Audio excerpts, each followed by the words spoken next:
Welcome everyone to the No Streetlights podcast. I'm Aaron. And I'm Tim. We'll be diving deeply into what we've been through, how it changed us, and what we've learned. We want to crush stigmas through exploration and raw, honest discussions. Let's come together and break through these social norms by being vulnerable and open with each other. So, take a breath, relax, and be welcome.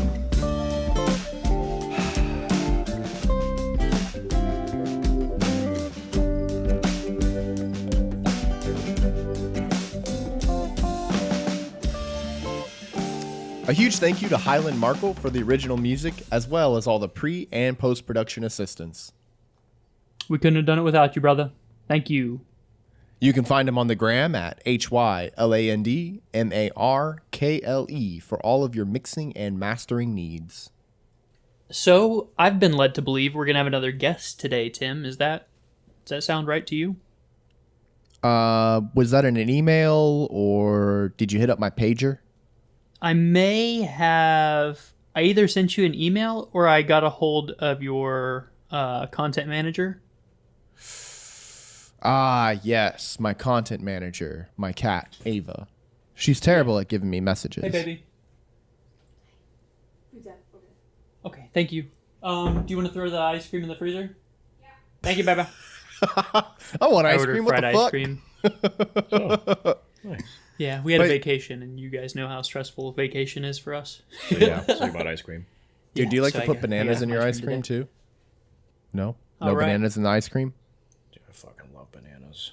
Wait, I think I hear our guest. Did you hear that? That is Patrick Hammond, Ham Millionaire? I prefer Ham Dog Millionaire. Ham Dog Millionaire. But professionally, I think I'm known as Patrick Hammond. Oh, okay. Oh, Patrick Ham Dog Millionaire. Yeah. Is that the episode name? Ham Dog Millionaire? It's quite long. Yeah. I kind of want to see what that looks like as an autograph, you know? Just Ham Dog Millionaire. It's like fucking 35 letters deep. Patrick has been one of my friends for a very long time. He grew up in the same town as us. I'll let him tell his story, but he's just a homie. He's been through a lot, been in and out of the sandbox. You know, he's one of the ones who kind of drove me to join, which then drove you to join. Yep. So I guess we should probably blame him and probably jump him at some point. Yeah, I'm pretty sure I blamed you at one point in a previous episode, but now I actually know who my anger should be going towards. Thanks, Patrick. You're welcome for your service. So when did you join, Patrick? I joined in 2011. Before we even graduated high school, I was already signed in. Yep. And then raised my hand for the first time that summer. And then I left September 28th, 2011. Wow. Yeah, I was born here in Portsmouth, Naval Hospital. Ugh. Ouch. Wait, military brat? Interesting. Yeah. Interestingly enough, I just had a baby there at that same hospital on the same floor that I was born on. So That's insane. that was pretty neat, full circle. But yeah, I was born there. I couldn't say exactly when, but my mom and dad started not agreeing with each other, so they divorced. My mom moved me up to West Virginia when I was maybe a year old. We moved in with my grandmother. I know her as my Omi. She's from Germany. She was raised in Germany during World War II. Tough as nails, hardest person I think I've ever met in my life. Dang. Yeah. But I thank her for helping me become the man I am today. You know, for her being my grandmother, she was probably the most masculine influence I think I had growing up. She taught me how to lay brick, cut down trees, the whole nine, yeah. That's insane. Not an easy woman to live with, I can guarantee you that, but by God, you'll learn something being around her. But yeah, Mom moved me in with her. I think her plan was originally to buy a house or get an apartment or something, but financially it just wasn't in the cards. She got a job at JCPenney's, just regular retail employee, and it just, in her mind, it didn't really fit, trying to raise a kid, pay for daycare, while only getting whatever minimum wage was back in the day. So we ended up just staying with my grandmother because she wanted me to have as good of a lifestyle as I could possibly have, somewhat in the middle class area. And I think she did great. I was still able to have quite a few amenities growing up because of that. She didn't have to pay a mortgage or rent or anything, so she was able to use her money, I guess, a little more freely than she would have if we had been on our own.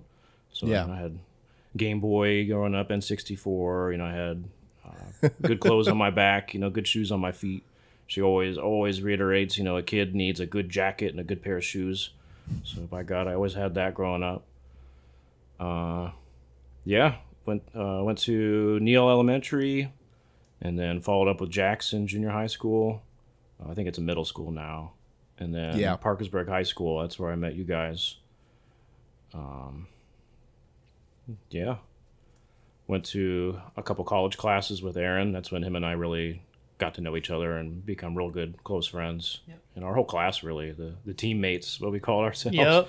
Yeah, we all went there for computer-aided drafting and design, and we just formed this camaraderie. We were like a team, even though it was a computer class.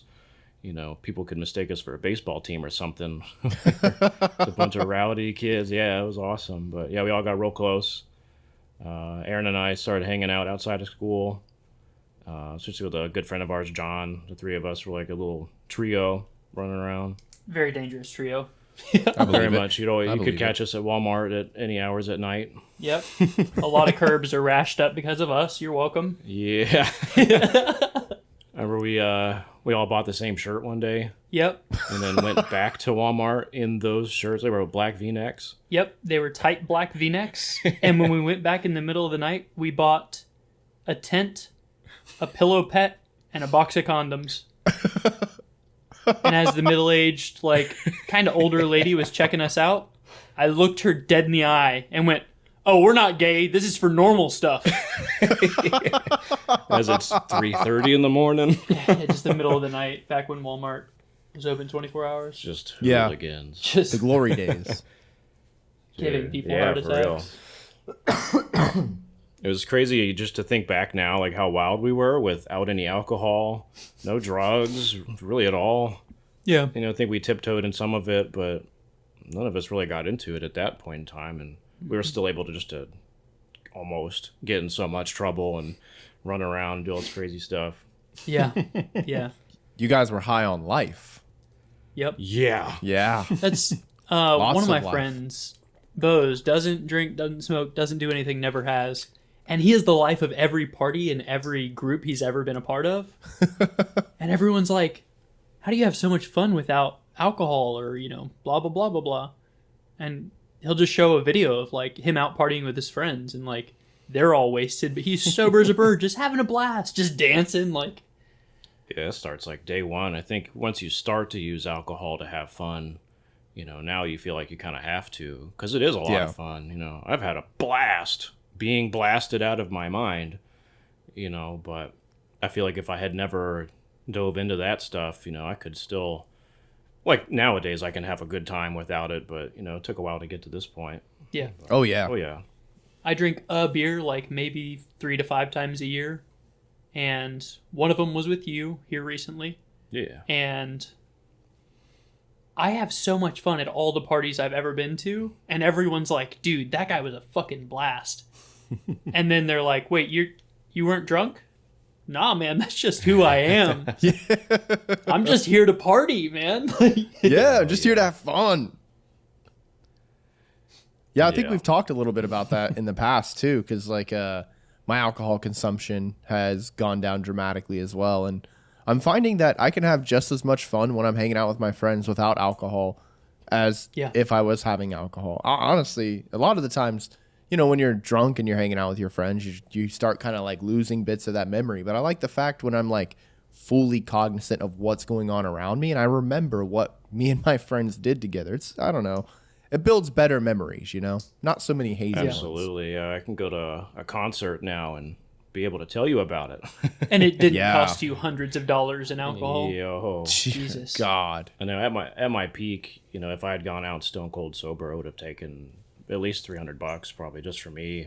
Yeah. To have a good time, quote unquote, Out in Oh, Greece, our bar tab was pretty normally like 100 to 200 euro, which was like $200 to $400. Yeah. Oh my god, I couldn't Yeah, imagine that. That's old school sailor shit. Yeah. Yeah, oh, man. Yeah.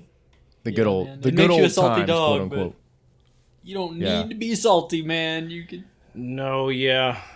Yeah, that's a true statement. use Yeah, spring wow. water instead. Yeah, if Oh, I could yeah. have learned a lot of the lessons in my life, not the hard way, I think I would be just as successful as I am now. Yeah. Yeah. Fewer scars, just as successful.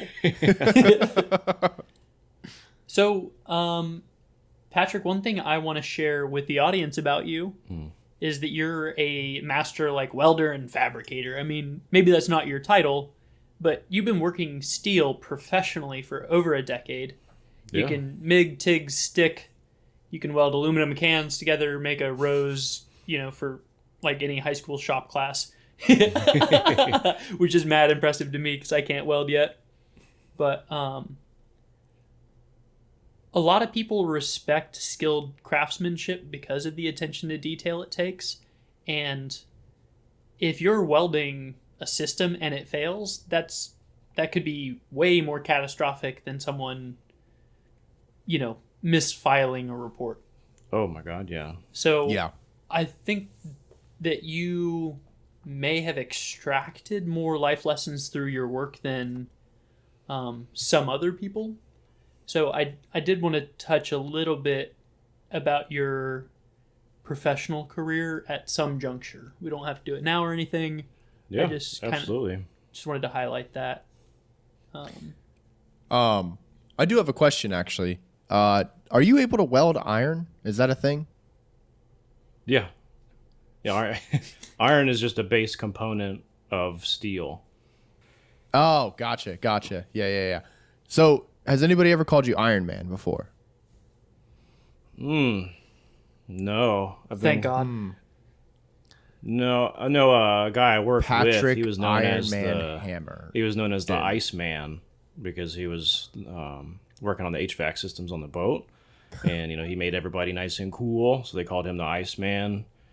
And I would do all the hot work that he needed done. And he tried calling me like Fireman or Hot Man, and it always just ended up sounding stupid. Hey, So Lava Girl. I was like, yeah, SW2 works. God damn it, they got him. Why'd they massacre our boy? Iceman and Lava Girl. Classic. Bless. I remember you working on that boat, and you were like, I wonder what this does. And it started making a noise, and you were like, that doesn't sound good. I'm going to leave. Yeah, I was the definition of what's called noping out. Yep. Yeah. Yeah, I don't know what. I couldn't even tell you what it was. I think it was rattling or something, so I kind of fiddled with it. And then, like, I heard this psst, and then wing, wing, wing, wing, wing, this noise started going on. I was like, oh, hell no. Hell no. I turned right around, walked up them stairs, and I got the hell off that boat. Yeah, you felt like a hull tech or something. You were like, hey, HT2, there's a weird noise going on over there. Oh, yeah, I didn't tell him anything. I was like, hey, man, there's this noise. I think it's alarm. You're the subject matter expert on this, Yeah. so I'm going to go ahead and let you take the lead on this. I'm going to grant him the opportunity to... Yeah, yep. Meanwhile, in the back of my mind, I'm like, oh, fuck. I hope it's fine. The funny part about all that is that's actually what happened to the Richard Bonham. There we go. Now we know. Oh, God, no. That is such a cursed ship. Oh, God. That Oh, ship well. is gone. Okay, so you joined back right out of high school, so 2011. He So barely what- had any summertime with us. Yeah, Yeah, I think my diploma was still warm when I was Dang. leaving for boot camp. the ink on it was still fresh. Yeah. Fucking scan that in, put it in his OMPF. Ah, we can't start smudging. Waving it. Yeah. Dang, you barely got the chance to experience like free adult life, and then you jumped straight into the military. I got 2 months of independence and adulthood with Aaron, actually, due to circumstances at home. I ended up actually living with Aaron and I think like a week after I turned 18 or something like that. It wasn't very long. Yeah. Yeah. We had fun. You were like, my mom kicked me out. And I went, well, that means you live with me now. Yeah, that worked out real good. Yeah. You were like, There should be an Aaron like that in every single person's friendship. Oh, you don't have a place to stay? My couch is open. Boom. Surround yourself with at least one Aaron, because by Yeah. God, it'll come in handy at some point in time. If you find another Aaron, please kill him, because as far as I know, I'm one of one.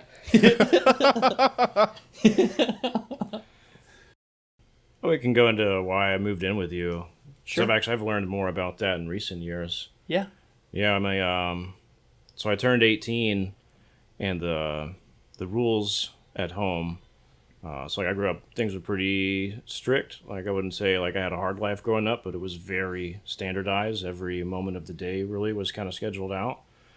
As a young man, I was just itching and roaring for some freedom, and I was ready to go. And so the day I turned 18, my mom kind of gave me some new rules, like you can either be home at 11 or just stay with whoever it is you're hanging out with. And I was like, deal. So I crashed at John's house one night, and then Aaron's house another night, and then, I don't know, like I just didn't come home really for like a week. I was in and out a little bit, and that really pissed off my grandmother.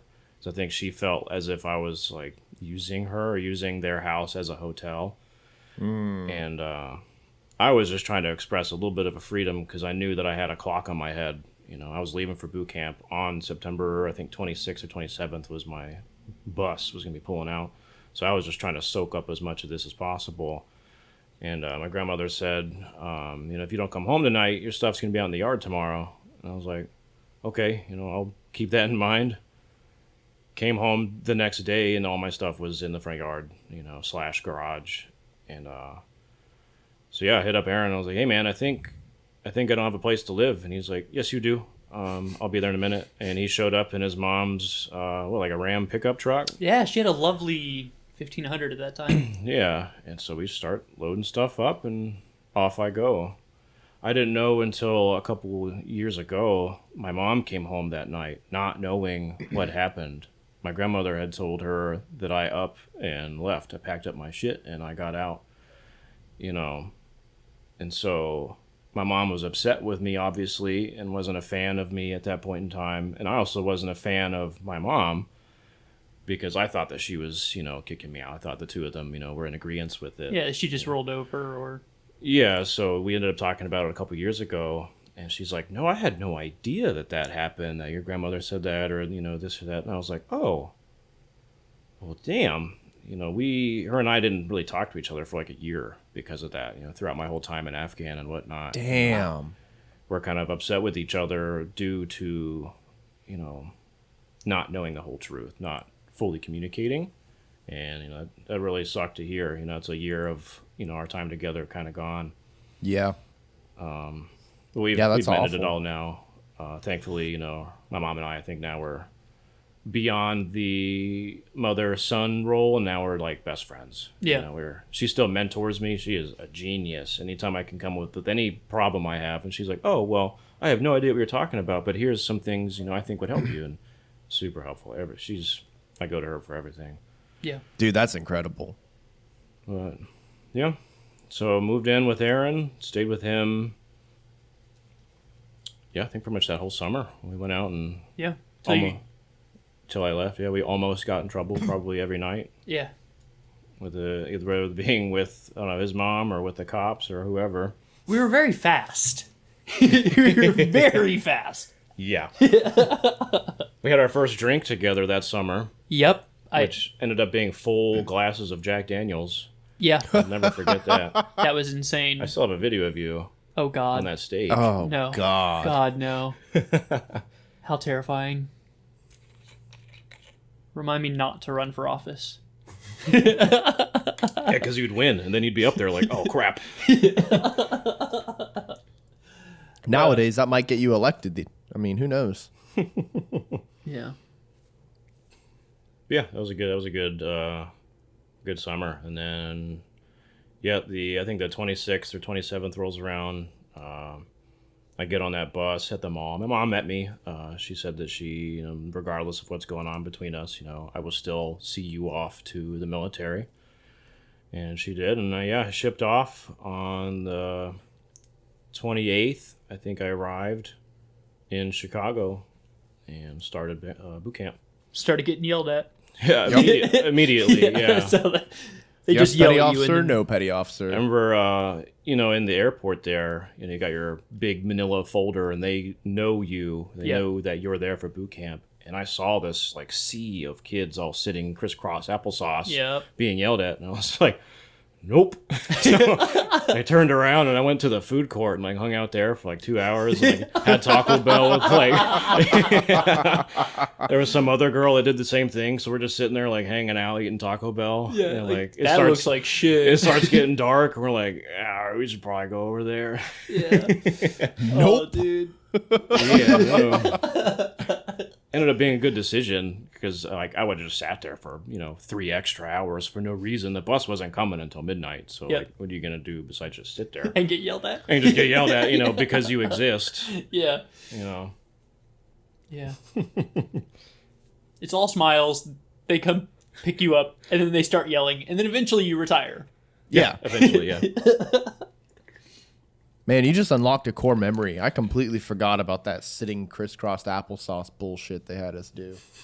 Oh my god. Yeah, they're giving you like the most basic of commands, like the easiest thing I think anyone has ever instructed you to do, and you're just sitting there like, this is so fucking difficult, man. Like, I don't know what to do. And It's like so confusing. literally just sit down, and that's it. That's the command, and you're just sweating bullets because sitting down crisscross applesauce for 4 hours is not the easiest thing in the world, it turns out. Yeah. And it's the first time someone in uniform yells at you. So you Hopefully. really hopefully. So, you're taking it very seriously when it's really just some like 17-year-old, 18 to 19-year-old kid who's been told to yell at you. Yeah, once you've been in for a while and you kind of look back on it, you're like, man, that was just some like punk ass like E4, probably isn't even getting paid yet. Yeah. Some kid. And they're like, throw away all your razors. And then later they're like, well, I guess you could keep your razors so you don't have to buy them at the Nex. And you're like, I already threw it away because you yelled at me to throw it away. Yeah. Like, well, looks like I got a free razor then. Man. It's terrifying. Sit down. How? I don't. What? Oh, yeah.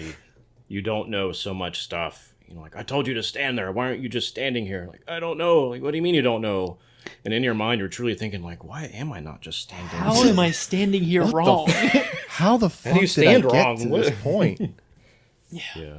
But yeah, getting to boot camp is a culture shock in every single direction.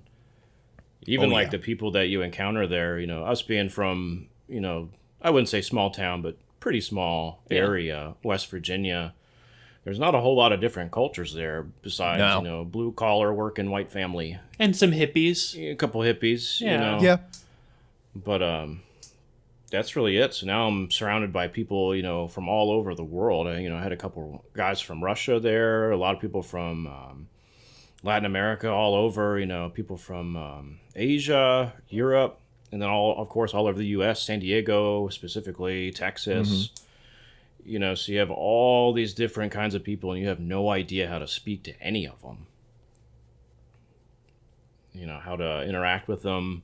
They all start kind of clicking up. Yeah. And like hanging out, and you're just like, I don't know what group to hang out with. It's like professional prison. Yeah, just think about that. Try not to describe it like prison, but it is. It's professional prison. Yeah. Yeah. Yeah. You're technically the free to first time go I at any heard- point, but you're not really allowed to leave. Yeah. The first time I heard somebody describe themselves as being ashy, I was like, Yeah. what does that mean? Like, am I ashy? Yeah. Yeah. They're like looking at their elbows and like bitching about not having any lubriderm or something. I'm like, what is going on? You're supposed to put lotion on when your skin dries and cracks? What?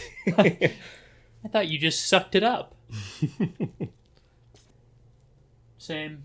We both said that. I remember being there when you said that. Yeah. Because I think you had just secured your student loan, and it was for this like inconceivable amount of money. Yep. Because money wasn't real. Yeah. At Yeah. that You're like, point. well, I just got my college loan, and I was like, yeah, how much is it? And you told me, and I was just like, I'm gonna go throw up. Yeah, that's not a real number. That's a number that's so high, I need to go sit down.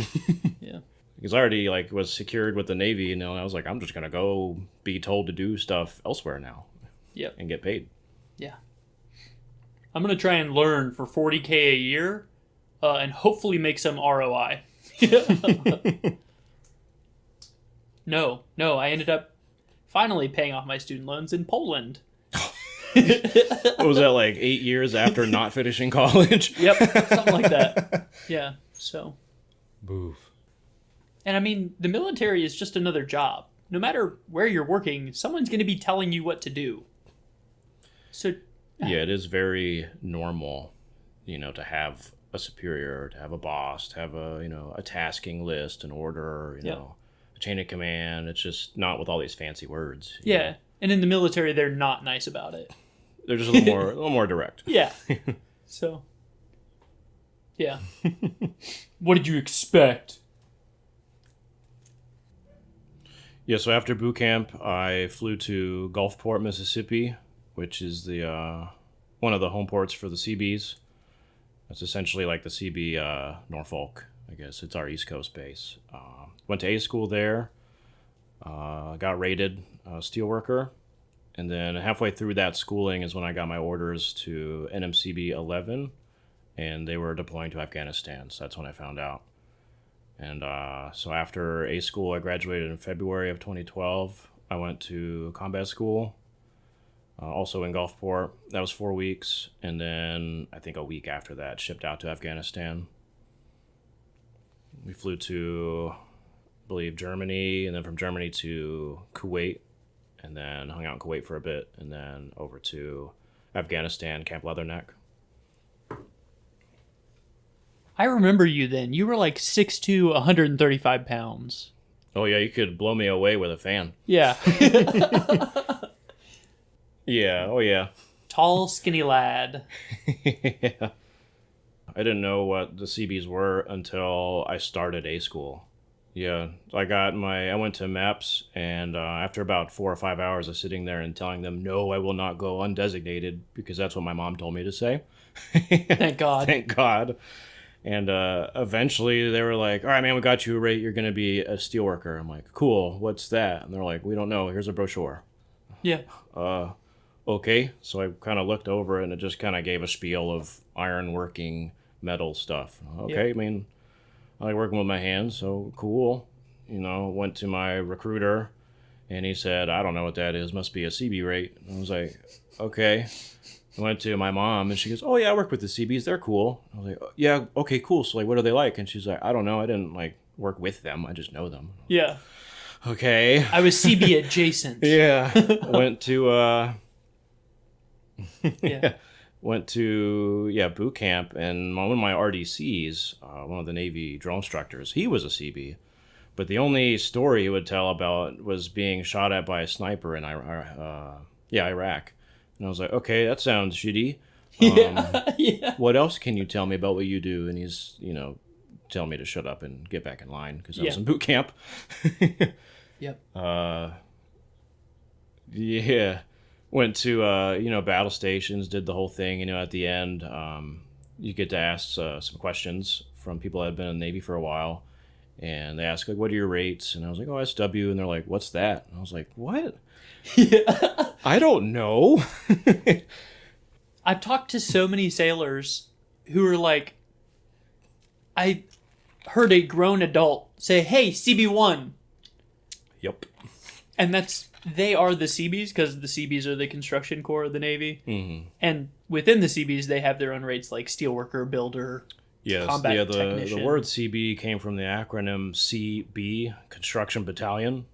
They were just called, CBs. They eventually got coined the name. And then, the CBs are consisted of 7 rates. We got welders, plumbers, carpenters, electricians, equipment operators, and mechanics, and then engineering aides. Those are the guys you see outside with, the tripod. And they're the ones who think they're very important. Yeah, there's 10 of them, I think, in the Bs. Yeah, but no one in the Navy knows what CBs are. Yeah, true.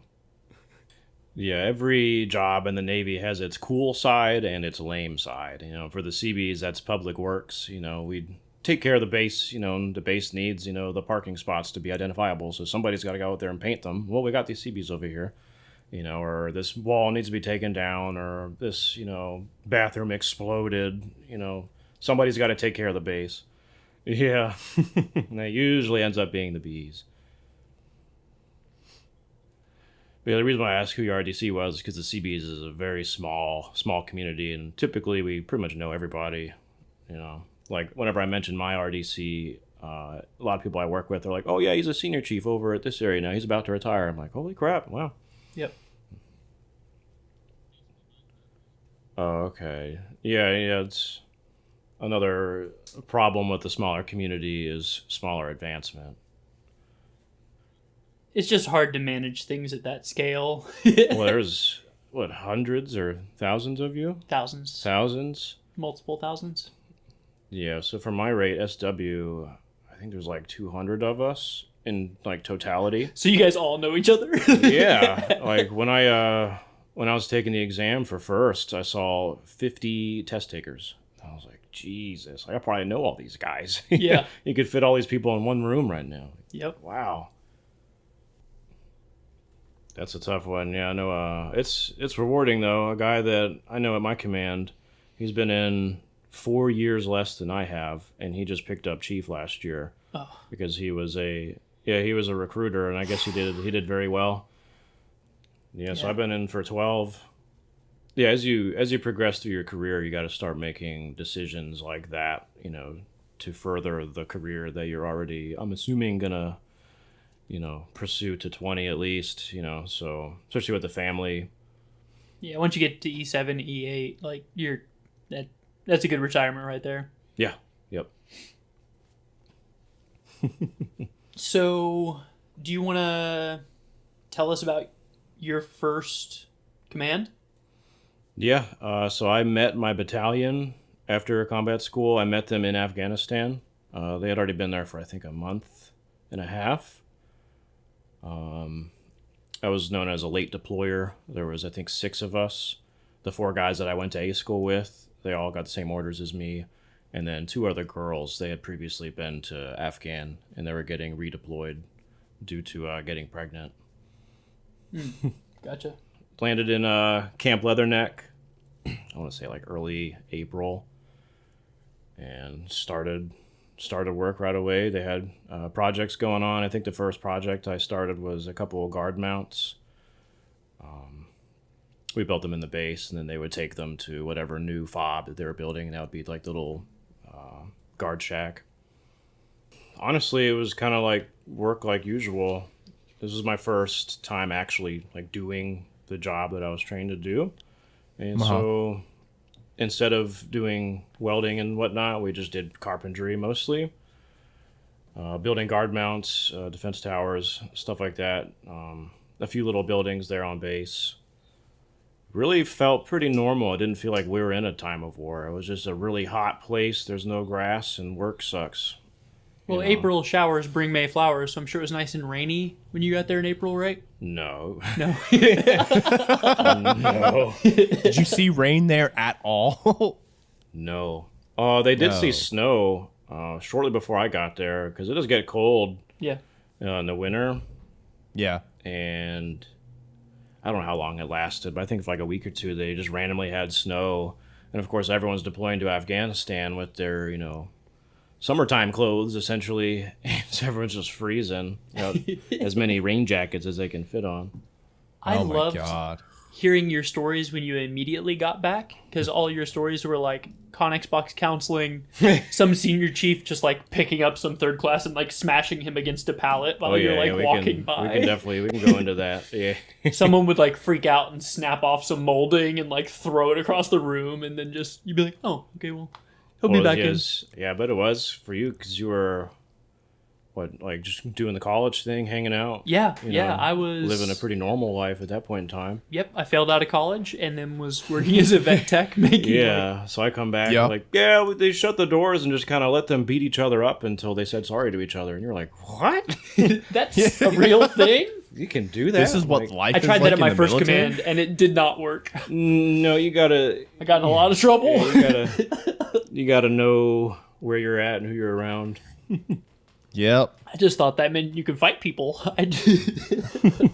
Turns out, don't fight people. That's what appealed you to begin with. Yeah. So, I remember you were like a surgeon with that 203, though. You were really proud of your... Oh yeah, that thing was sweet. Well, the M203 attachment. I don't know if you guys have messed with it, but it's a grenade launcher that you pretty much duct tape to your M16. Heavier than shit, but it's cool. Yeah. You said Yeah. for qualifying, you have to hit a point target at like 100 yards or something? It's been a minute. Yeah, I've only had to do that once, but I believe so. I think it's within 300 yards. I bet you had a... You were like, dude, all the training is really boring, because turns out that's how the military is. But you were like... Yeah, it's a class. You go to 2-3 class. You show up to class with your lunchbox and your pencil, and then, by the end of the day, you're shooting a 203, 500 feet in the air. It's pretty cool. Yeah, fooled with those. They also had the Mark 19s there, which shoots the same round. Its trajectory is a little different, but it's pretty much a machine gun that shoots grenades. That's sweet. But I didn't really get to mess with those until a little bit later. We had to do a little bit of training when we first got there. For convoys and stuff, IEDs were pretty common, and so rollovers were also very common. So we had to go through rollover training, the procedures to go through when an IED is discovered, or I guess also discovered, ran over. Yeah. Discovered casually or aggressively. Which I dealt with later on. But I remember in that class specifically was when I felt my first explosion, which was some asshole's fault, because we were doing our training in this field, and then right next to the field was a range, and they had a lot of UXO that they had collected, unexploded ordnance, like IEDs that they had found, and they were just going to blow them all up in the range for whatever reason. You have to get rid of them. You gotta get rid of them somehow. Yeah. Usually they det them. Can't hold on to them. But sometimes they'll bring them back and study them, whatever. Yep. Do recon or whatever. So we're just doing training in a class. I think we were talking about our armor, like how to wear it. And there's some parts of it that are uncomfortable. Some people, they'll take it off, but this will happen, if you get blown up and you're not wearing this specific piece, this is what's going to happen to your junk or to your neck. Yeah. So I remember we were going through that little class, and all of a sudden, boom, just the loudest. I couldn't even call it a noise. It was so loud. I just felt this pressure in my head and in my chest. That's force damage right there. Oh, man, yeah. Oh, my God. That was a little introduction to, what you see on TV and all that stuff. It's actually happening here. Because a lot of the times, every day is just normal. You wake up, you go to chow, you go to work, lunch, go home, eat dinner, work out or hang out with your buddies. It's pretty normal days. But then, that round went off and it was like, oh yeah, this is, a wartime environment, which was good to have that reminder sometimes, because complacency is really easy to fall into. Yeah, that's a lot to take in for sure. I mean, I asked myself a lot of the times when I first joined up, what the hell am I doing? What did I think I was getting myself into? Or, my favorite thing I always ask myself is, what did I get myself into? Because I was kind of already there. Now, I always thought the idea of making it to boot camp and then not making it through boot camp was too much of a disappointment in my own brain. So I was like, well, I can't drop at this point. But I remember when I was walking up to my first command, and it's just this gigantic aircraft carrier, and I've never seen something that massive before, like that up close and personal. I'm like, this is where I'm going to be living / working for the next 5 years of my life. I was like, what the hell have I gotten myself into? By far one of the weirdest experiences. And I have to imagine if I was in your shoes and I found myself on a plane or helicopter or whatever transportation taking me out to the middle of Afghanistan in 2012, I probably would have been like, what the hell have I gotten myself into? It was heavy, and I think I was pretty young. I was still 18. Yeah. So I didn't quite truly grasp, the enormity of what it was, when we went to like the airport in Kuwait, we were riding in this bus and they had all these curtains drawn. They're like, do not open these curtains under any circumstances. No cell phones, no lights, no nothing. And at the time I was like, okay, well, it's kind of a lot to remember. Looking back on it and like hearing stories, now it's because they didn't want that bus to get blown up. They didn't want it to get attacked. They went full blackout. But as an 18-year-old, I didn't know any of that stuff. I had no idea what I was in for. Combat school, gives you a lot of good stuff to keep in mind, but in no way, shape, or form does it put you in the mindset that you need to be in. Yeah. And one of the things that stuck out in my mind, we talked after definitely. You kind of like got your orders and you found out you were going, we had that short period of time that we could talk before you went, and you were like, dude, I'm 18 years old and I just filled out my will. Yep. And then, there are several stories from your time in Afghanistan, and everyone's looking for like the troops in combat story, the times that you got shelled and stuff. But there are a lot of scars that people don't see that I think we need to kind of be cognizant of. And if you're comfortable, I'd like for you to share one of the stories that you've told me in the past about one of the things that's really stuck with you as being like some of the most fucked up shit you saw. Oh yeah. I think I know exactly what you're talking about. To give some context to it, we went to a place called Shergazi, which is a forward operating base in the Musikela district, and we were charged with building a 3-building command center that the Marines were going to use to kind of expand their little outpost they had to expand their capabilities. And so we get there, we fly in on a couple helicopters. Yeah. And which was cool, I gotta say. Yeah, that's gotta be fucking badass. Some parts of, war are kind of cool. Yeah. The Vietnam movie where you see the guys waving at each other, from the helicopters, that was us. That was literally us. I had my bag under my feet and my buddies in the helicopter next to me, and we're like flipping each other off and trying to yell at each other, blasting pretending to music. unclip carabiners. Yeah. So that was cool. We did a hot insert, which is not so cool. Imagine you're just kind of cruising and all of a sudden the plane drops, at 5,000 foot increments. Ooh. So that was pretty sketchy. But we get there all safe and sound. We get tucked away in our little back corner of the base by the burn pit. We set up our T-cops, which are one-man tents. It's literally a tent big enough for you to lay down in. Each of us had one of those. We had set up a little like a summer camp kind of feel. We had the little hangout spot, and it wasn't too bad. We made it pretty nice for what we had.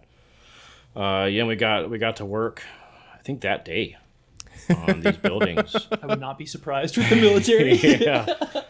Well, because we were already slated to go to Shugvani to build a hospital, and so we had to start on that on a certain day, which means we had to finish these first.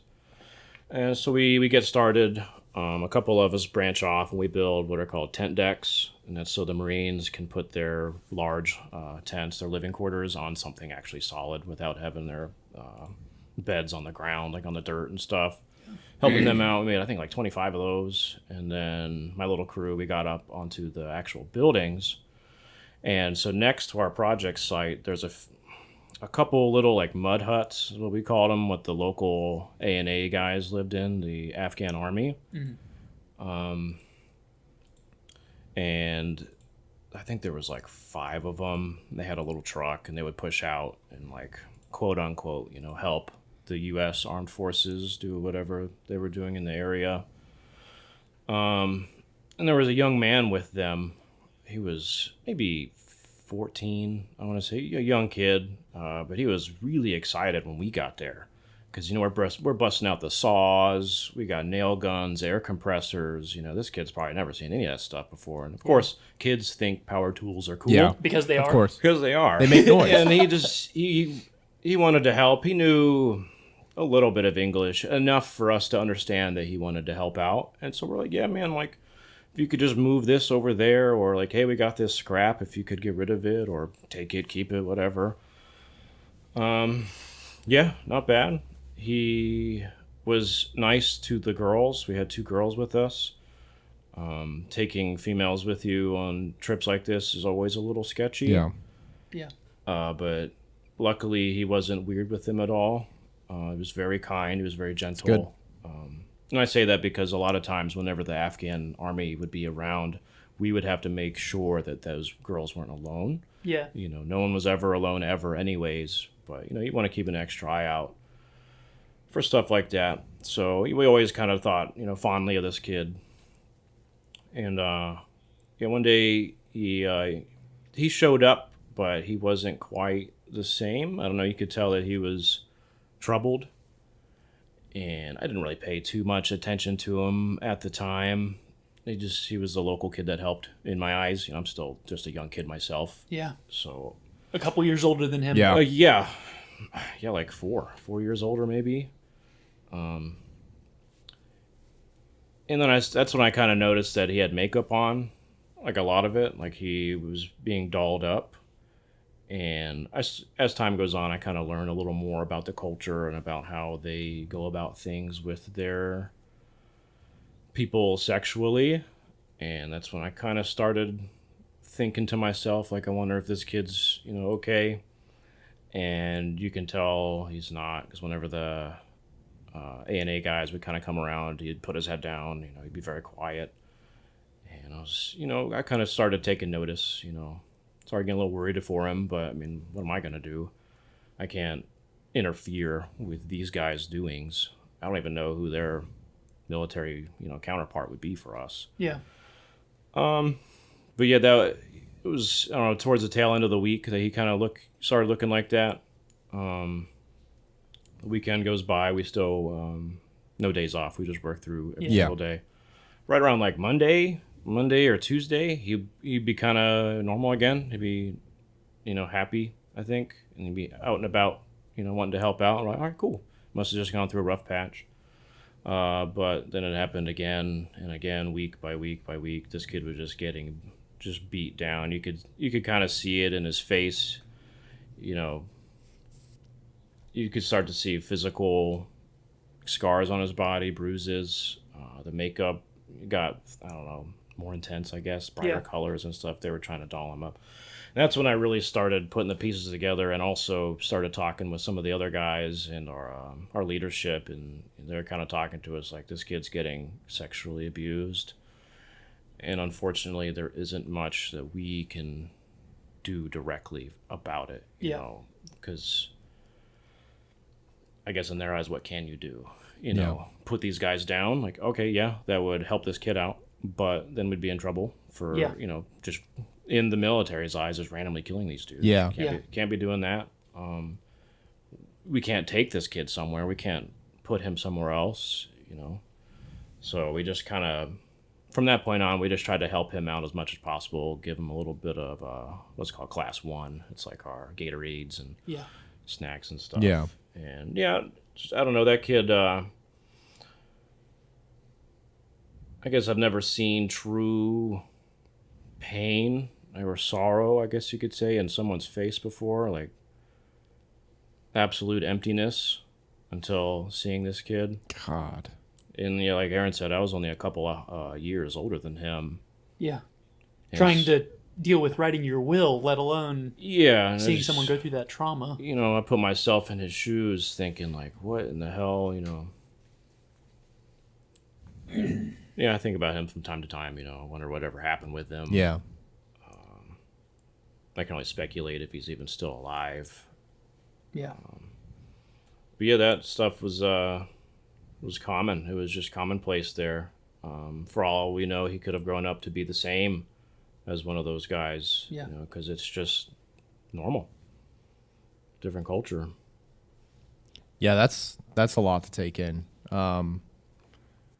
I mean, I'm sure you have plenty of other situations that stick with you from that time that probably are or have impacted your psyche. I mean, it's hard to imagine that you just walked out of there like a normal person, you know? At 19 years old, maybe. Yeah, I learned just how fragile human life is, and I think that's a lesson that you shouldn't really learn until you're a bit older, a bit more developed. Yeah. Yeah. Because it really, a round, well, like a 5.56 round out of an M16 costs about 65 cents. It costs 65 cents to take a human life. It's the human body is so fragile, and being, introduced to that and reminded of it time and time again, that was a difficult, lesson to absorb and be okay with. How did you cope with that? Like, how did you manage to, I guess, make it make sense in your head? Or did you? I didn't. And when I first saw the first time I saw a dead body there, he was mostly covered up, but you could see his arm hanging out. And I just, stopped me in my tracks. He was being carried into the base. He was one of the A&A guys that I was talking about prior. He had gone out and gotten killed. They brought him back.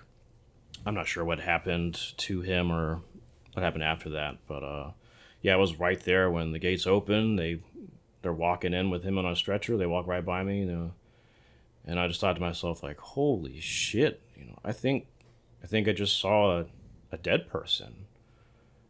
I've never seen one of those before. Just thinking in my mind, I'm kind of sad, because that sucks, but I also don't know who this guy is, so I felt really indifferent about it, because I really felt bad, but I didn't know why I felt bad. And I don't know, I thought about him all day and night, and then just kind of went about, my time there. I know you started experiencing some PTS symptoms, that you had trouble sleeping and stuff. Yeah. And I know you went to medical and talked to them, and they ended up prescribing you something that basically turned you into a zombie who couldn't function. Yeah. So how did you cope as an 18, 19, 20-year-old kid having gone through all this stuff?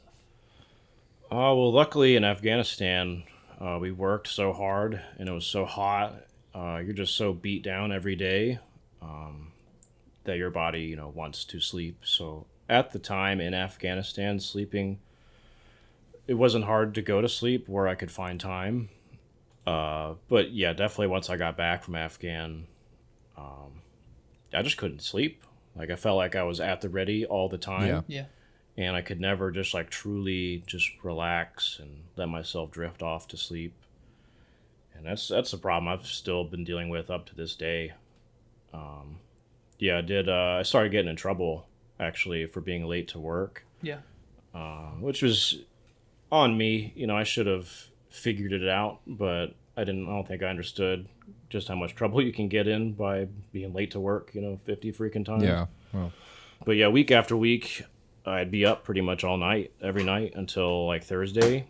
And I would eventually, obviously, I would crash and then sleep through all my alarms, and I'd be late on like Thursday or Friday.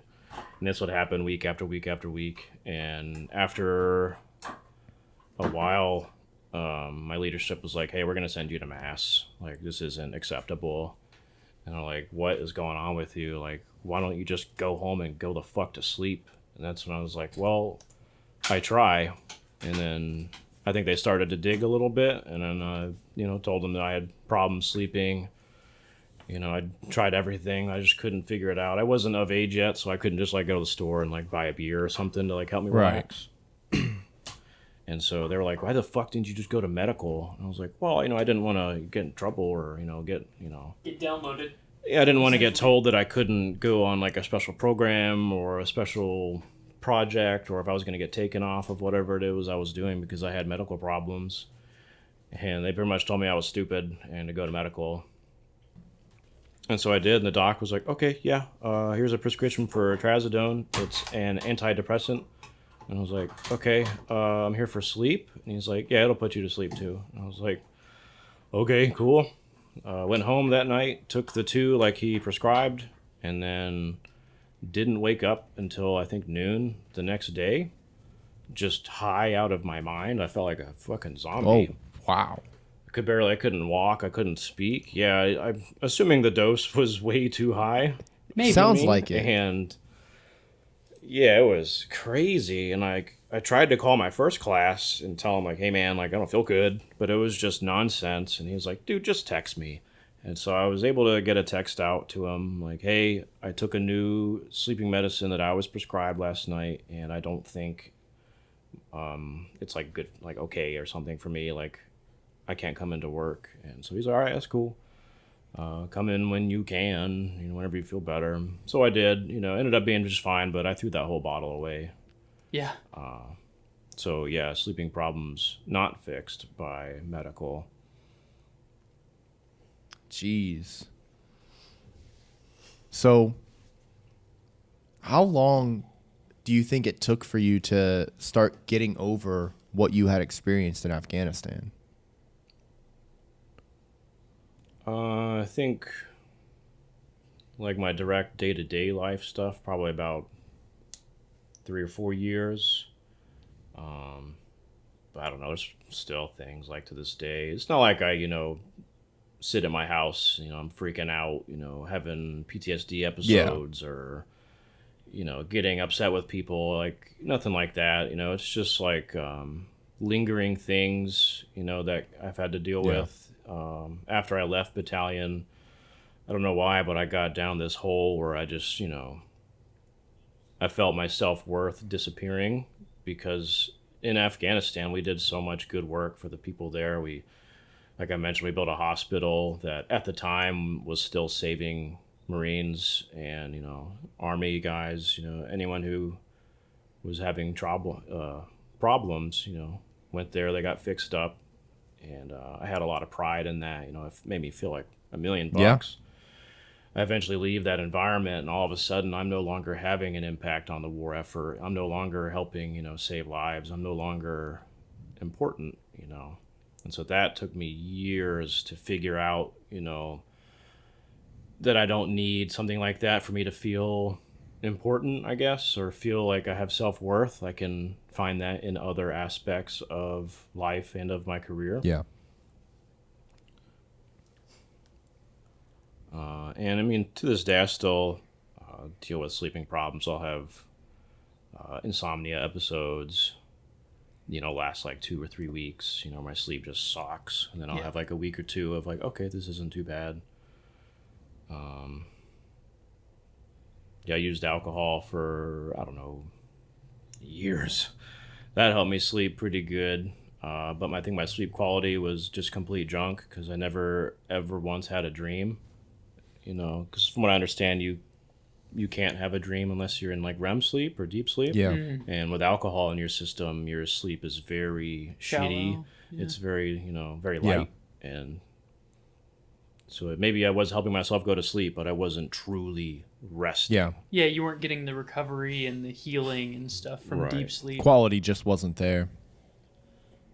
Yeah. I remember when I first came to live with you, almost every night I would come out and find you like drinking a beer before bed. Mm-hmm. I was like, Pat, what's up? And you were like, well, I don't sleep well. So I tend to like, sometimes my heart will flutter a little bit and I'll be staring at the ceiling sweating. And so I just come drink 2 beers and then I can sleep. And I was like, Yeah. Pat, you might want to talk to somebody. Yeah. Like, Yeah. That's... So go to betterhelp.com/NSLP for No Street Life podcast. This was a commercial the whole time. Perfect opportunity. Get wrecked, scrub. Yeah, come on, man. Yeah. I've had a similar experience with alcohol in my life, and I know you don't know a whole lot about my story or anything either, but I used alcohol a lot for years to help cope with some stuff that I had gone through, and it was the same thing, right? Like I couldn't sleep, and I would get drunk. I would drink a half a bottle or a fifth of liquor, and that was what I did in order to help myself sleep and kind of cope with what was going on. So I definitely understand like how it feels to be in that mind space and kind of feel like it's almost like you don't do anything but drink, and then everything else outside you exist for just to get back to that moment of drinking. I don't know if it was that extreme for you. That's how it was for me. Yeah, I'd say mine was pretty bad. Luckily, I wasn't 21 after Afghan, at least for a couple years. Yeah. So that probably would have been a lot of trouble. But yeah, after my second deployment, I went to Africa a year after that. Yeah. And then I turned 21 shortly after getting back from Africa. I kind of dabbled in alcohol a little bit here and there. I had no idea what my limits were at the time. I didn't even know what that meant. You know, I'm just drinking to get drunk on occasion. Yeah. But for me, it really ramped up. So I got married right before I went to Africa. Rushed into it. Bad idea. We were both super toxic for each other. The classic young military guy gets married too early story. You know, that was mine. And rolled into Africa realizing that life for me wasn't so great anymore. And kept rolling through, got home. For a week. Moved a couple And we'll bring times. something else. That's what she wanted. And then, yeah, deployed to Spain. And by that point in time, this is 2015, she was pregnant with my first daughter, Emma. She just turned 8.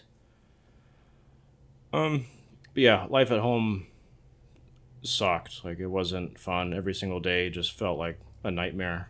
You know, I would get home, and I don't want to talk, you know, too badly about my ex-wife because it is my daughter's mom. But, you know, I will say, you know, just life wasn't good. You guys weren't right for each other. No, yeah. Yeah. Just to put it, you know, easily, yeah, just we weren't right for each other, but neither of us, you know, had the nuts to be like, hey, like, this obviously isn't a good idea. Yeah. But yeah, drove myself into drinking when I got to Spain, and that's when I just started drinking my fucking nuts off. Pretty much every day, because I finally had the freedom to, you know, I had a little bit of money, and I was able to afford, you know, beer every night, you know, with a meal, or on the weekends, you know, we'd cruise through a couple bottles, no big deal. It was essentially like living in a liquor store. Anybody that's been to Spain can tell you that. It's quite the liver grinder. Yeah. Awesome time though. It's probably one of the best summers I've had in my whole life. Oh yeah. But a lot of it was alcohol fueled. Yeah. Yeah, that's when I really got into it good. Kept it going when I got home. Her and I eventually divorced. She had our daughter while I was deployed. That was great. Never cried due to happiness before until the day that she was born. That was awesome. I have to say that's a feeling that I will never forget. You feel your heart getting bigger. That's incredible. Like I was on Skype for it, and yeah, her and I, we had already like announced our divorce. Like we were just waiting for me to get home. But thankfully she was like, yeah, you know, I still would like for him to be here, you know, for the birth. So they had me on a laptop in the corner, you know, as best they could to not be in the way. I could just imagine someone running around with like a laptop. Yeah, one of our friends was like rolling me around. It was awesome. Hell yeah. Yes, that was definitely a shining star through the tough times. Was her being born. That was awesome.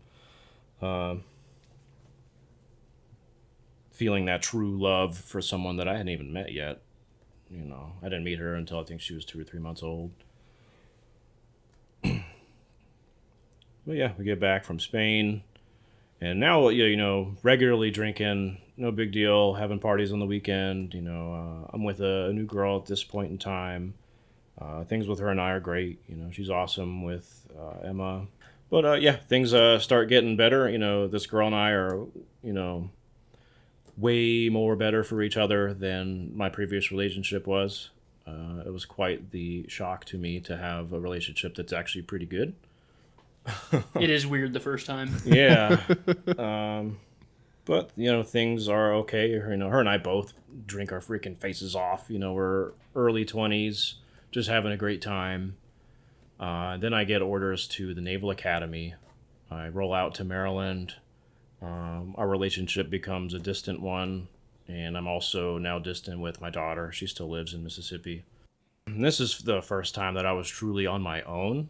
Because I had an apartment, 1 bedroom, living by myself in an area where I didn't know anybody at all. So, of course, I go hit the liquor store, grab me some bottles, I pull out the old sketchbook and I start drawing and just having a great time, putting down some Kraken, which at the time in my mind, this is fine. I'm just cruising through, having, it wasn't a big deal. I wasn't, drinking problems away. I was essentially just drinking my time away. Yeah. But as time went on, a half a bottle of Kraken turned into a whole bottle, turned into a 12-pack and a bottle, turned into an 18-pack, turned into a 6-pack, as well as an 18-pack. Just put it down, like putting them away. Meet some damn good friends, still some of my best friends I'll ever have my whole life there, We still talk all the time, but they were also hardcore drinkers, and so drinkers will make other drinkers drink more. Yep. Oh, yeah. Yeah. Still having a blast, not a big deal. Start having problems on my own. Living alone after a couple of years started to take its toll on me. That's when what I was talking about earlier, my self-worth started to kind of dwindle away because I hadn't quite established myself in Maryland yet. Okay. And so, like, all I'm doing in my mind is, like, I'm fixing a boat so that a midshipman can go underway and get drunk. In what way, shape, or form is that helping anybody on this world? I was thinking back to my time in Afghanistan, how every single day mattered. Every single movement that I made impacted somebody in some sort of way. And I started getting just really upset about it. I didn't know what to do with myself, I didn't know how to generate my own self-worth. And started sleeping in the kitchen every once in a while. I'd find myself on the living room floor in front of my door. I didn't realize that I actually had a problem until I'm at work one day, hanging out, no big deal, hungover as shit. And my first class is like, "Whew, man, you reek of beer." And I was, "Yeah, whatever." And a guy that worked for me, and he goes, "Dude, you smell like this every single day." Like, dead eyes, looked me right in the face. And I was like, I don't know why, but that just hit me like a ton of bricks. I was like, oh, fuck. Do I have a problem? You were listening. Yeah. It was that aha moment that occurred right there. Yeah, wow. There's a lot of things that you said that I feel like most people either have never experienced that or have never contemplated how they would handle a situation like that. Because you're talking about how you felt like you didn't have like a purpose. Your self-worth was gone, before you were making moves that mattered and was saving lives. But you went from doing that to doing just a regular job pretty much. I feel like a lot of people have never even thought about what their life would be like if they were doing a job that directly impacted something to that degree, like, oh, I'm saving lives. I'm helping people. People dying or living because of yeah, what you did. you're literally, like you said, right? Every move you made was important and it mattered. And I mean, that's very heavy for somebody, especially because this was what you said, like about 8 years ago. I mean, God, 8 years ago, I had just checked into my first command and I had just started working my way up as an E1 all the way up to wherever I was going to take it, right? I could not imagine going through that and having to deal with those strong emotions and that kind of a mindset at such a young age. That's absolutely phenomenal that you already said, like, there's stuff that's lingering still. You're probably never going to be able to completely push back all of that, but you have essentially climbed out of that hole, Yeah, I like to think so. I think it really just, for me, it just took time. As long as I could keep, my feet on the ground, and just make progress, eventually I was able to kind of start to figure it the fuck out, But it really I had to hit rock bottom really to realized that I was at rock bottom. And, you know, time only moves forward. You know, I can either continue to sink into this hole and just let my liver fail and die in my 30s, or, you know, I can make something out of myself. Yeah. It's a hard realization to come to. And I had a similar realization at an important juncture in my life as well. So everything that we've talked about so far, I guess something that I kind of, and I know you mentioned it yesterday a little bit, but I kind of just want to hear you dive into it. Your experiences and how you have dealt with them. How do you take those and turn them into a positive thing? How have you taken all that negativity and all that shit that you've had to deal with and turned it into fuel to push you forward? Because it seems like that's exactly what you've been doing. Just everything that we talked about yesterday, it seems like you're not only just moving forward, but you're also like, you're marching forward. You have the confidence. I think I've just grown up, really, to start. You know, as you approach your 30s, you know, the partying and the drinking and stuff, at least in my eyes, kind of naturally starts to dwindle down a little bit, starts to calm down, and you start to kind of open your eyes to life. And for me, you know, my health started kind of going to shit. You know, my posture went to shit. My feet started pointing outwards. You know, I started to turn into this, you know, old fat guy from West Virginia that you would typically, you know, imagine. And I was thinking to myself, like, I do not want this to be me, you know. Somebody made fun of how I walked once, and I didn't notice it until it was like raining outside. We were walking through the high bay, and I looked back at my footsteps, and I could see, one foot was normal, and then the other foot was pointing outwards like a duck. And I was like, damn, is that how I walk? Like, how do people view me?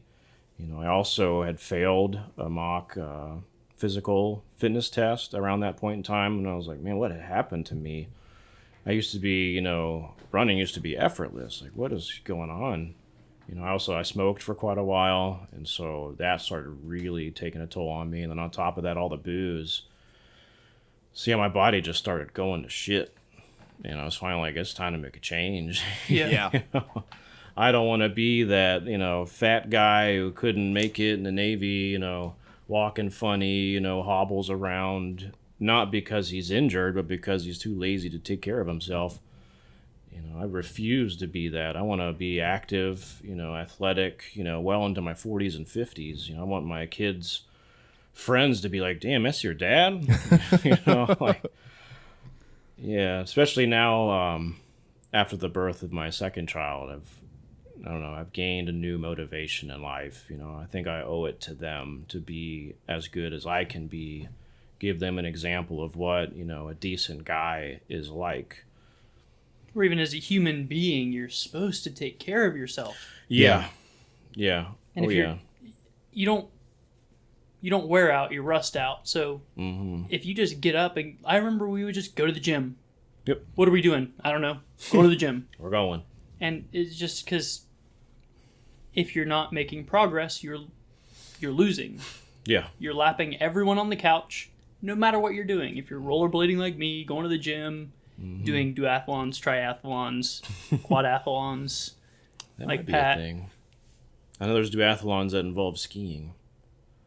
I think you have to like ski, ride your bike, and then run or something like that. I sure don't. I sure do not. When I first looked into duathlon, something weird came up like that. Oh, it was like you had to do like bow hunting and then get on your bike and then go run. It was weird, and I was like, this isn't what I'm into. They also do like beer runs and stuff where like every mile you drink a beer. I just watched the beer mile world championship. Oh my God. Impressive.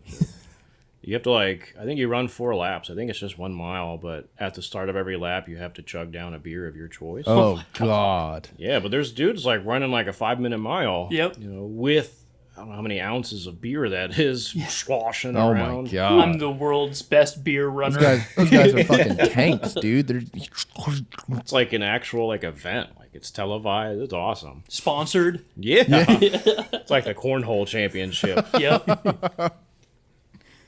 just a bunch of fat dudes just living their best Hell life. yeah. Where was I? In Maryland? Mm-hmm. Yeah, so I worked at the Naval Academy. Across the water, there's a little command called Waterfront Readiness. And so the Naval Academy has, I believe, like 20 yard patrol craft. They're essentially Navy ships, but they're smashed down to the size of a yacht. So it gives the midshipman experience on like hitting different ports and navigating and stuff like that. It's pretty neat. I was the hot worker, assigned to pretty much majority of everything. I ended up taking over as the HT shop supervisor. I think I had like 7 or 8 HT2s that worked for me. I think there was a couple third classes. At this point in time, I'm a second class, and I think I'd been in for, I don't know, 7 years, I think. Made a pretty good name for myself there, honestly, for how much personal shit I was dealing with and for how hungover I was welding. I was able to really help that command out a lot. Whenever they'd have something catastrophic, happen with a boat, they'd bump into each other and all the handrails would get bent over and snapped off. I was able to get it all repaired. And a lot of like weird stuff you'd never think of, like the shit system, one of the pipes, would be 15 years old and needed to be replaced. And I'd be able to get in there and, braze it back together while, laying on my stomach, looking at a mirror. Yeah. A lot of really intricate, weird times. Set a lot of shit on fire. Blew up an engine room once. That was sketchy. Allegedly. Yeah, no one allegedly blew up an engine room. not gonna say who I was with, but yeah. Just a lot of just shit would happen, like boom, we're like, oh crap, what do we do? I'm like, let's go burn one and figure it out. It was very nonchalant, very chill. I think the command itself was like, it was pretty toxic just for how top heavy the place was. It was very, everyone's out for themselves and everyone is out to get you. Was not a fan of that. I was counting down the days to get out of there. But had some good times. Met a lot of cool people, a lot of good friends. So during my time there, that girl that I mentioned I was dating, her and I split. She ended up deciding that someone else is more interesting. I guess to put it mildly. We split up, and I took it pretty hard. Because like I said, that was the first like really good relationship I had been in, and all of a sudden, I was betrayed and hurt, and I didn't know how to deal with that. So I didn't. Good call. I kept it to myself. I don't know why, but I just didn't say anything to anybody about it. And eventually, after a couple of months, someone's like, "Hey, man, like, how's you and what's her name? I haven't heard anything. Like, you were always so excited about talking to her." And I just broke the fuck down and told him, hey, her and I aren't together anymore, due to these reasons. And it felt like I had gained a family all within like 5 minutes, because all of a sudden everyone's like, yo, man, like if you need some help, you need somebody to talk to, blah, blah, hit us up. And, I was like, holy crap. Like, that felt nice, to have open ears. But in the time of keeping all that to myself, I started dealing with a lot of anxiety problems. Yeah. I had no idea that anxiety could affect you like physically. And I started, to manifest panic attacks. I went to a movie with a friend, and towards the tail end of it, I just started getting hot. My heart started racing. It felt like my head was in a vice. And of course, I started freaking out because that was super scary, which made it worse. Panic attacks are awful, yes. I didn't know what it was. I didn't know. I'd never felt that before. I thought maybe, I had a blood sugar problem or, some crazy heart problem. Went to the hospital and they're like, "Oh, when's the last time you drank?" And I was like, "Oh, yesterday." And they're like, "Okay, well, you're dehydrated. Here's your slip." Mind you, this thing was intense. I almost had a seizure in the parking lot. I couldn't control like my hands and my fingers. Like they kept kind of moving around. Not flailing, but like moving around a lot. My feet were moving around. I felt like cramps in my stomach. Yeah. Kind of like how a girl like would describe period cramps. I don't know what that's all about, but it felt like that to me. And just panic, I guess, physical panic. Had no idea what the hell happened, but I went home in fear. I was horrified that it might happen again, and it did. A week later, I had it again. Again, I thought it was maybe a sugar problem, so I crushed a candy bar, and a Coca-Cola, and I think a spoonful of sugar, because I was freaking the fuck out. I was like, I can't go through that again. I can't make it through another one of those. And it just fueled the fire. Went back to the emergency room. They checked me out again. They're like, we don't know what's going on with you. And I was like, well, that's great, because neither do I. Yeah. Got 0 answers. They discharged me. And from that point up into this very day, anytime I have any little, like how your heart kind of skips every once in a while for no fucking reason, that scares the shit out of me. Any little health concern, makes me anxious as shit. I start to get really stressed out, and very fearful. So I'm very sorry that it's a little hot in here, because the bed covers up one of the vents and the AC is not connected down there. So that's not you. That's me not taking care of my spare bedroom well enough. Fair enough. So appreciate that. Well, Aaron, you should be him, Just blow some air on stressed him. Out. Yeah, sorry, man. Get the I'll fan. go move the bed if we both start sweating. Or... No, it's fine. Because, dude, you have so much stuff, and we've barely even touched barely scratched the surface. I have 2 quotes here. No bad teams, only bad leaders.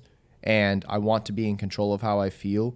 And I know we're about to start getting close to that second quote with everything that's ramping up right now in your story. But dude, I feel like we still have so much more that we could hear from you. So we can have a Patrick part 1, Patrick part 2, and kind of dive into, because this side of the story definitely seems to have touched more on the struggles and everything, where you've had to start developing and growing and understanding all your emotions and what you've dealt with. And then I kind of feel like on the other part, we can start diving more into the how you implement those changes in your life to this day, how you've built that up. We've already talked a little bit about how you make your experiences into a positivity, but we can expand upon that even further, I think. I'm sorry, before we dive into that though, real quick. So from me and Tim and the whole audience, thank you for joining us, Patrick. It was really astounding to hear your story again. I know I've heard it a lot. We've lived together several times. But every time I talk to you, I just am astounded again by how much you've overcome and what you've been through. A lot of the stories I even talk about where traumatic stuff happens, you forgot because some other huge stuff has happened. That's true, yeah. There's been a few times where you'll be like, oh yeah, this story that you told me, I'm like, what is he talking about? Oh yeah, that did happen. Yeah, that was really rough. There's just there is a lot. I never think about that until somebody brings something up, and I'm like, oh yeah, shit, there are a lot of stories, just from my own little small view, of that one deployment. Yeah. So, barring any scheduling issues, we plan on having Patrick back here soon, but I just want to thank all of you for listening to some of Patrick's story, and hopefully you can think about it and try and see how you can help yourself, or it can inspire you somehow to make some positive changes. Tim, what are you thinking? Honestly, one thing that has really stuck out to me, Aaron, Patrick, whenever you said that you didn't realize you had a problem, and then somebody kind of made you face that. We had just got done talking about in the previous episode that sometimes you don't realize that there's a barrier in front of you, and you found your barrier and you overcame it. And that, to me, that's incredible, right? I mentioned it before, but hearing stories about how people implement what we talk about into the real world, and obviously, everybody handles situations differently, but just kind of hearing these things, your brain going haywire and you figuring out how to fix that, to me, it's incredible. And there's so much more that I want to talk to you about, and so much more that I want to hear about. You and I haven't really communicated. Like, I know you and Aaron are super close. Aaron and I are super close. You and I have crossed paths a couple times, but like, I never knew these things that you went through. And on top of that, I didn't know that, barring your experiences in the active duty, I didn't know you and I had similar history with dealing with certain issues. And I don't know, man, like, me personally, like, I'm just so happy to hear that you were able to find yourself in a situation where you no longer are in that hole. And that's incredible. And I want to hear so much more about it. Yeah, I appreciate the opportunity. I've never even thought about telling my story to anybody before, so it feels really good. I know I've really just talked about like bad stuff that has happened, hard times, but I'm really excited to talk about how I was able to figure it out, and life for me now is great. Like I said, just had another baby, I've been able to, purchase a vehicle that isn't 100 years old, own a house now, life for me now is pretty good. It's on the up and up. I'm very physically active. I just got orders to go be a drill sergeant, an RDC up at the Navy boot camp. I'm very excited to start that adventure. So yeah, it'll be great to tell people about all that stuff as well. Yeah, we'll definitely touch on that too in our part 2 with you. But, I just want to say personally, those boots that you're going to be pushing, man, they're going to be really lucky to have a guy like you. And terrified. And terrified. Yeah, absolutely. Yeah. But like, I think I have a lot to offer them. This is what will happen if you do this, this, and that. So don't do these things, please. Some bulkhead counseling. That's fine. It sounds like your summary for our part 1 of us, coming up to that wall that Tim was talking about. It sounds like you're saying the hand you're dealt is really only the beginning of the game, and you can change your life and become whatever you want to be with the right amount of work and dedication and absolutely, the right team. Yeah, I mean, I've been at I've had a few crossroads, points, in my life where, maybe not having a life would be, the decision to make. And I'm glad that I never went through with that kind of thing, because in my eyes, it just takes time. On a long enough timeline, you will figure it the fuck out, so just keep working at it. One foot in front of the other. Day by day, live every day to its fullest, and you will eventually figure it out. On a long enough timeline, I think anything will figure itself out. Hell yeah. Fantastic. So, from all of us over here at No Streetlights Podcast, thank you for joining us. This has been Aaron. And Tim. This is Patrick. If you liked this episode, please share it with someone who will benefit from it. Someone who has inspired you to better yourself. And comment on our recent posts with what you want to hear us discuss on a future episode. Be good to yourselves and each other. We love you.